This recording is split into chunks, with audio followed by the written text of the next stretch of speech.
한국이 작은 나라가 어떻게 세계 경제 강국으로 성장했을까요? 전쟁의 폐허에서 기적을 이룬 그 과정이 저에게 너무도 흥미롭게 다가왔습니다. 저는 에드워드 그린입니다. 저는 미국 출신 다큐멘터리 작가로 내셔널 지오그래픽에서 지난 30년간 전 세계를 돌며 다양한 사회적, 경제적 변화를 기록해왔습니다. 최근까지는 2차 세계대전 이후 독일의 경제 재건을 주제로 다큐멘터리 시리즈를 제작하고 있었습니다. 독일은 전쟁 후 폐허 상태에서 빠르게 경제적 부흥을 이루어낸 대표적인 나라로 그 성공 비결을 분석하면서 각국의 경제 성장 모델에 대한 더 깊은 관심을 가지게 되었습니다. 그러던 중 독일 다큐멘터리 팀과의 회의 중에서 한 팀원이 한국을 언급했습니다. 한국도 전쟁 후 경제 기적을 이룬 나라죠. 그는 말했습니다. 그 말을 듣는 순간 저는 한동안 생각에 잠겼습니다. 솔직히 저는 한국에 대해 이미 K-팝, 드라마, 그리고 삼성, LG 같은 글로벌 기업으로 유명하다는 사실은 잘 알고 있었습니다. 하지만 한국의 경제적 성장에 대해서는 깊이 생각해 본 적이 없었습니다. 한국이 1950년대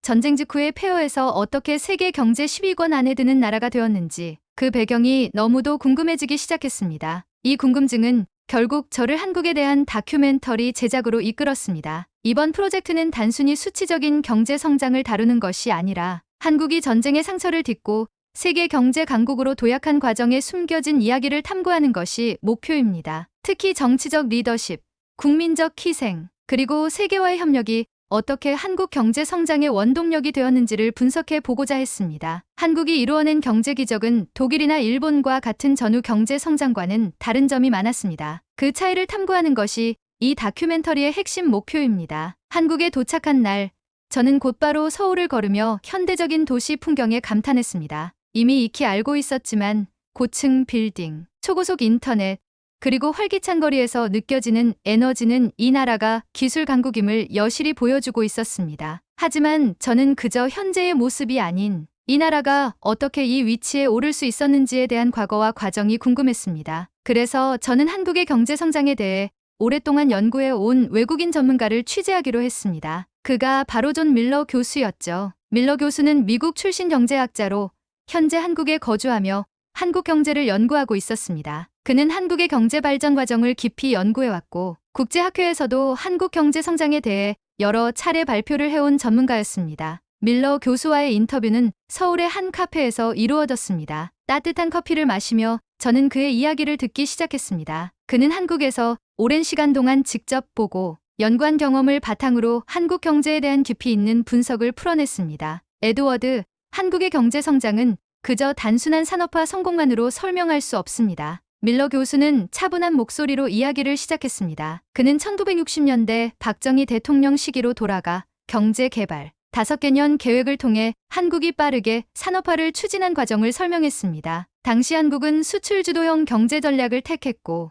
이를 통해 세계 경제와의 긴밀한 연결을 성공적으로 이루어냈다고 말했죠. 그러나 밀러 교수는 강조했습니다. 그것만으로는 부족했을 겁니다. 한국의 경제 성장은 국민들의 자발적인 참여와 희생이 없었다면 절대 가능하지 않았어요. 저는 그의 말을 듣고 다시금 한국 경제 기적에 숨겨진 비밀을 생각하게 되었습니다. 한국은 그저 정부의 강력한 리더십만으로 성공한 것이 아니라 국민들의 헌신과 끈기가 그 바탕이 되었음을 깨달았습니다. 밀러 교수는 이어서 한국이 세계 시장을 적극적으로 공략한 점이 성공의 중요한 열쇠였다고 덧붙였습니다. 한국은 초기부터 세계 무대를 바라봤습니다. 특히 수출을 통해 경제 성장을 가속화했죠. 이는 당시 대부분의 개발도상국에서 쉽게 시도하지 못한 전략이었습니다. 그의 말은 한국이 내수 시장에만 의존하지 않고 글로벌 시장에 발빠르게 진출했다는 사실을 다시 한번 확인시켜 주었습니다. 삼성, LG, 현대와 같은 한국 대기업들이 글로벌 브랜드로 성장한 배경 역시 그와 맞닿아 있었습니다. 밀러 교수와의 인터뷰는 저에게 한국 경제에 대한 깊은 통찰을 제공해 주었습니다. 그가 한국에서 직접 생활하며 연구한 경험은 그저 데이터나 이론만으로는 설명되지 않는 현실적인 이야기를 들려주었죠. 한국의 정치적 리더십, 국민들의 노력, 그리고 글로벌 경제와의 연계가 복합적으로 작용한 결과가 오늘날의 한국을 만들었다는 생각이 들었습니다. 1997년 IMF 외환 위기는 한국 경제에 커다란 충격을 안겨주었습니다. 수많은 기업들이 부도를 맞고 대량 실업이 발생하며 한국 경제는 깊은 혼란에 빠졌습니다. 전 세계가 한국의 경제 위기를 주목하며 많은 이들이 한국의 몰락을 우려했습니다. 하지만 이 위기의 순간에 한국은 놀라운 회복력을 발휘했습니다. IMF의 긴급 구제 금융을 받게 된 한국은 곧바로 강력한 구조 조정과 금융개혁을 단행하며 경제 재건에 나섰습니다. 그러나 한국의 진정한 힘은 바로 국민들로부터 나왔습니다. 한국 국민들은 경제적 어려움 속에서도 하나로 뭉쳐 국가의 위기를 함께 극복하기 위한 노력을 아끼지 않았습니다. 그 중에서도 가장 상징적인 사건이 바로 금 모으기 운동이었죠. 국민들은 결혼 반지, 가족의 금부치와 같은 소중한 재산을 내놓으며 국가를 돕기 위한 자발적 움직임을 보여주었습니다. 그 결과 수천 톤의 금이 모였고 이는 한국의 외채 상환에 크게 기여했습니다. 당시 외신들은 이 모습을 보고 깊은 감명을 받았습니다. 이 자발적 희생과 애국심을 보여준 금 모으기 운동은 전 세계의 이목을 끌었고 해외 언론들은 한국 국민들의 강한 연대와 헌신을 칭찬했습니다. BBC와 뉴욕타임즈 등 세계 유력 매체들은 한국 국민들이 경제 위기 속에서 보여준 단결과 희생 정신을 상세히 보도하며 이를 한국 사회의 특성으로 주목했습니다. 당시 한국 국민들이 보여준 자발적 노력은 그저 국가를 돕기 위한 작은 운동에 그치지 않았습니다. 그들은 한마음으로 국가를 다시 일으키기 위한 의지와 희생을 보여주었고 이 힘은 경제 위기를 극복하는 데 결정적인 역할을 했습니다. 하지만 한국 국민들이 보여준 이러한 단결과 협력은 IMF 위기에서만 드러난 것이 아닙니다. 이 단결의 힘은 한국 사회에서 반복적으로 나타났으며 국가가 어려움에 처할 때마다 서로를 돕고 극복하는 특유의 국민성으로 빛을 발했습니다. 그 대표적인 예가 바로 2002년 한일 월드컵입니다. 2002년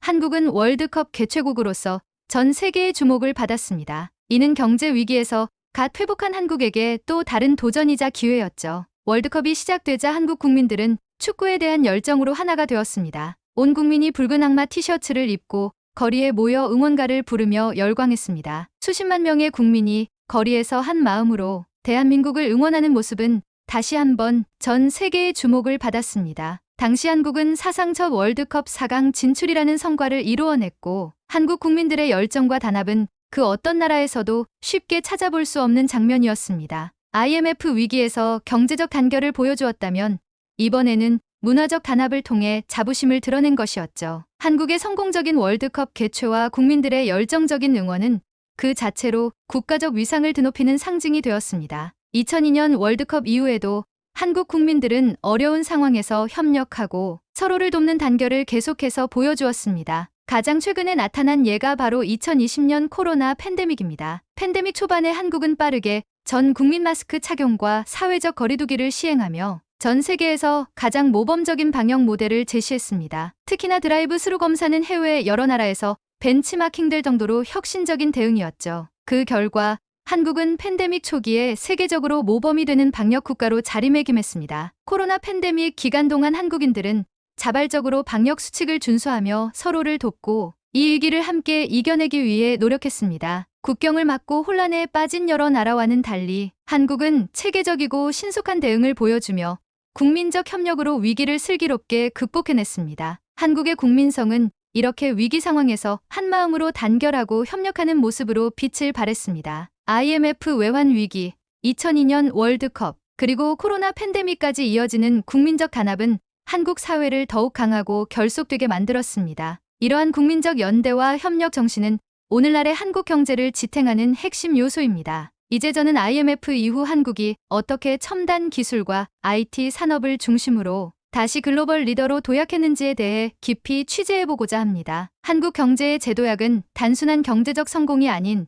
국민적 단결과 혁신이 결합된 성장 이야기입니다. IMF 외환 위기 이후 한국은 그저 경제를 복구하는데 그치지 않았습니다. 위기 속에서 한국은 경제 구조 전반을 재편하면서 미래 성장 동력을 찾기 시작했습니다. 특히 정보통신 기술과 IT 산업을 기반으로 한 경제 성장이 위기를 극복하는 핵심 전략으로 부상했죠. 1990년대 말 초고속 인터넷 인프라를 전국적으로 빠르게 구축한 한국은 디지털 혁명을 선도하는 국가로 자리매김하게 되었습니다. 그 당시만 해도 인터넷은 일부 선진국에서만 확산되고 있었는데 한국은 일찍이 IT 산업의 중요성을 깨닫고 과감한 투자를 단행한 것입니다. 이는 IMF 이후 경제 회복뿐만 아니라 향후 수십 년간의 성장 기반을 다지는 중요한 선택이었습니다. 서울의 발전된 인터넷 환경은 특히 전 세계에서 주목받았습니다. 다른 나라에서는 상상할 수 없었던 빠른 속도와 저렴한 비용으로 인터넷을 사용할 수 있는 한국은 글로벌 IT 기업들뿐만 아니라 스타트업 생태계가 폭발적으로 성장할 수 있는 토대를 마련했습니다. 하지만 한국의 도약을 이야기할 때 삼성, LG, 현대 같은 대기업의 역할을 빼놓을 수 없습니다. 삼성전자는 반도체 사업을 기반으로 전 세계 전자 산업을 주도하게 되었고, 스마트폰 시장에서도 글로벌 선두주자로 자리 잡았습니다. LG는 디스플레이 기술과 가전제품에서 혁신을 이어갔으며, 현대차는 자동차 산업에서 친환경 차량을 포함한 미래 기술에 과감히 투자하며 글로벌 브랜드로 성장했습니다. 그중 삼성전자의 성공 스토리는 특히 흥미롭습니다. 1980년대 후반부터 반도체 산업에 본격적으로 투자한 삼성은 1990년대 후반 IMF 위기 속에서도 대담한 투자를 이어갔고, 그 결과로 메모리 반도체 시장에서 세계 1위를 차지했습니다. 당시만 해도 삼성의 선택은 위험해 보였지만, 이는 곧 한국이 글로벌 기술 시장에서 경쟁력을 확보하는 발판이 되었습니다. 스마트폰이 보편화되면서 삼성은 반도체부터 최종 제품까지 수직적 통합을 이루며